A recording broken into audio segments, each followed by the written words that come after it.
Here we have three examples right here of multiplying fractions together. We have some with negatives, and then we have one over here with the mixed number. And then in this example right here, I'm going to show you how to cross cancel. We may be able to do some cross cancellation in this problem as well. So let's go ahead and get started with the first problem. Whenever we multiply or divide two negatives together, we can always change them into a positive. So negative times a negative is a positive, so I know my answer is going to be positive.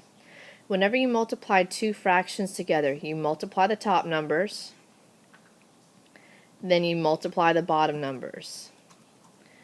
If you can simplify, go ahead and simplify. However, this is your final answer. We cannot simplify anymore.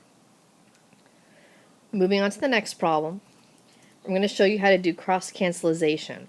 So what that means is whatever is on the top, if you can cancel out with something on the bottom of either fraction, you can, as long as you're multiplying. So for instance, the number 11 can divide into 11 and 44. So if I do 11 divided by 11, that leaves me with a 1 on top. You go ahead and erase that right there. Sometimes the program gets messed up. That's a 1 on top. Divide this number down here by 11, and that gives me a 4 left over.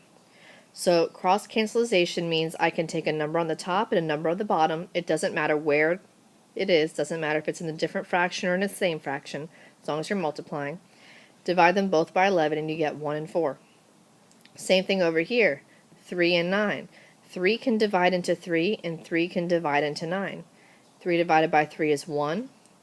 9 divided by 3 is 3. So notice how here we have 1 over 1. That's the same thing as multiplying by 1. We can also multiply what's left over in the tops, 1 and 3, multiply what's left over in the bottoms, and then you will end up with 3 over 4. It cannot be simplified, so you're going to leave your answer as is. That is your final answer. For this last one right here, you cannot multiply a fraction by a mixed number. I make it a rule of thumb to always change mixed numbers into improper fractions. So I'm going to leave my 2/7 as is.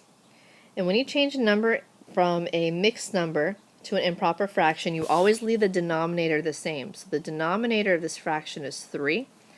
What I'm going to do is I'm going to multiply the bottom by the big number. So 3 times 4 is 12. Then we're going to add it to the top. 12 plus 2 is 14. So now we can actually use our cross cancellation skills just like we did in the previous problem on this, because I see a 7 on the bottom and a 14 on the top.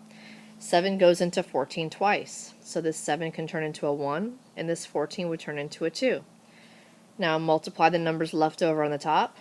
2 times 2 is 4. And then if you multiply the numbers left over on the bottom, 1 times 3 is 3. It cannot be simplified anymore, and that's your final answer. So the cool thing about cross cancellation, going back to these two problems right here, whenever you cross cancel all the way and you do it correctly, you will not have to simplify your final answer. This right here counts as simplifying. This right here counts as simplifying. So if you were to skip the canceling and you did 2 times 14 is 28, and then 7 times 3 is 21, you would have to simplify the fraction, but you would still end up with 4/3 as your final answer. So this is kind of a quick and easier way to work with smaller numbers and get it simplified much faster.